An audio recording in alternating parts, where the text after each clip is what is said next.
Shalom saudara, saya Elisa Maria Irawan mau menyampaikan sebuah pesan untuk di bulan Maret ini. Seperti kebiasaan saya, setiap bulan saya akan berdoa dan bertanya sama Tuhan apa pesan khususnya untuk di sepanjang bulan Maret ini.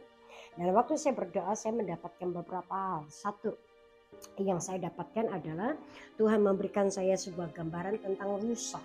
Kedua, kemenangan. Ketiga, pembalikan keadaan. Dan saya sungguh berdoa di bulan Maret ini, waktu pesan Tuhan disampaikan, saya berdoa kita semua menangkap apa yang Tuhan mau lewat gambaran tentang rusa. Saya mencatat ada beberapa karakteristik tentang rusa. Pertama, rusa adalah binatang pelompat, pelari, dan juga perenang yang cakap, ini rusa ya. Dan juga terampil, cekapan, luwes, dan berpendirian teguh, ini rusa. Mari kita lihat Yesaya 35 ayat yang ke-6a. Firman Tuhan berkata, pada waktu itu orang lumpuh akan melompat seperti rusa. Ini tentang joy, ini tentang sukacita, ini tentang luapan kegembiraan. Buat seseorang yang hidupnya diintervensi oleh Tuhan. Buat seseorang yang hidupnya yang sungguh-sungguh mengandalkan Tuhan, di mana Tuhan melakukan sesuatu di dalam hidupnya. Dan sukacita yang dari Tuhan ini harus menjadi kekuatan buat setiap kita. Bukan apa yang kita bisa, bukan kekuatan kita, bukan manusia kita, bukan latar belakang kita. Tapi sukacita Tuhanlah yang akan menjadi kekuatan setiap kita.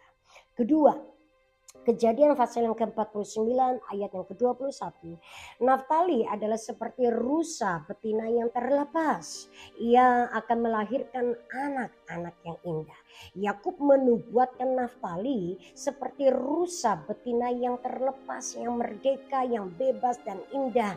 Dan melahirkan anak-anak yang indah. Ini mewakili rusa betina yang ramping, yang indah dan elok. Juga memberikan sebuah gambaran bahwa tentang orang-orang percaya yang punya sebuah kemerdekaan, yang punya sebuah kebebasan, yang punya sebuah fleksibilitas yang cukup tinggi untuk bisa dipimpin dan mengikuti apa yang Roh Kudus mau dalam hidupnya. Dan saya berdoa setiap orang percaya memasuki bulan Maret ini punya sebuah fleksibilitas seperti Yohanes berkata, kantong anggur yang baru. Kita punya kebebasan untuk mengikuti Tuhan. Lupakan semua cara kita selama ini, paradigma kita, kebiasaan kita, dan lain sebagainya. Mari kita ikuti apa yang Tuhan mau. Yang ketiga, Mazmur 42 ayat yang kedua. Seperti rusa yang merindukan sungai yang berair, demikianlah jiwaku merindukan Engkau, ya Yahweh, Hashem Adonai. Rusa punya sebuah kecenderungan untuk mencari makannya di dekat aliran atau tepi aliran air sungai. Rusa punya sebuah insting, ketajaman untuk mendeteksi para predator-predator, pemangsa-pemangsa, termasuk binatang buas dan juga manusia. Nah, rusa punya insting untuk bisa mendeteksi sekian jauh apakah ada mara bahaya atau tidak, sekalipun dia sedang lagi minum air di tepi aliran sungai. Matanya dan juga ketajaman penciumannya bisa mendeteksi itu semua. Dan saya berdoa apa yang Tuhan coba gambarkan tentang rusa yang merindukan air. Setiap orang percaya harus punya kehausan, punya kerinduan untuk tetap dekat dengan hadirat Tuhan. Apapun kondisimu, apapun juga keadaanmu yang hari ini belum terselesaikan, mari dekat dengan hadirat Tuhan. Karena dekat dengan hadirat Tuhanlah itulah sumber kekuatan setiap kita. Oke. Dan yang terakhir tentang Habakuk pasal yang ketiga ayat yang ke-19, saudara. Banyak orang suka dengan ayat firman ini dan ini cukup populer.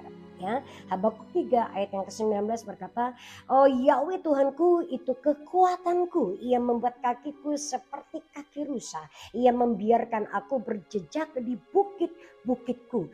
Kaki rusa itu kecil, ya, tapi punya sebuah kekuatan yang sangat luar biasa, bahkan bisa punya kemampuan untuk mendaki bukit-bukit yang terjal sekalipun. Nah, firman Habakuk ini berkata berjejak di bukit-bukitku. Itu adalah tanda, itu adalah sebuah peringatan buat orang-orang percaya yang mengikuti tuntunan Roh Kudus, yang mengikuti arahan yang ilahi dan punya sebuah pengalaman untuk dipimpin dan dipenuhi oleh Roh Kudus dan berjalan dengan Roh Kudus. Maka Tuhan berkata, engkau akan berjejak di atas bukit permasalahanmu, engkau akan berjejak di atas bukit pergumulanmu, dan apapun yang menjadi bukit di dalam hidupmu selama ini yang tidak bisa diselesaikan bertahun-tahun. Tuhan berkata orang-orang yang mengikuti Tuhan, yang menjadikan Tuhan adalah sumber kekuatannya, akan seperti kaki rusa yang punya kekuatan, bahkan berjejak meninggalkan sebuah jejak, sebuah pengalaman dalam hidupnya. Dan saya berdoa di bulan Maret ini Tuhan berkata memberikan sebuah gambaran tentang rusa adalah tentang orang-orang percaya yang punya kehausan akan Tuhan, orang-orang percaya yang punya joy, punya sukacita, orang-orang percaya yang bisa berlari dengan begitu rupa, orang-orang percaya yang bisa membiarkan dirinya tenggelam di dalam air sungainya Tuhan, dalam hadiratnya Tuhan. Maka bulan Maret ini saudara akan melihat ada sebuah keajaiban, ada kemuliaan, ada kemenangan, ada pembalikan keadaan dalam hidup saudara. Dan saya berdoa Bapak Ibu Saudara, bulan Maret ini di tahun 2023 ini banyak orang berkata ini masa yang suram, masa yang gelap, bisnis lagi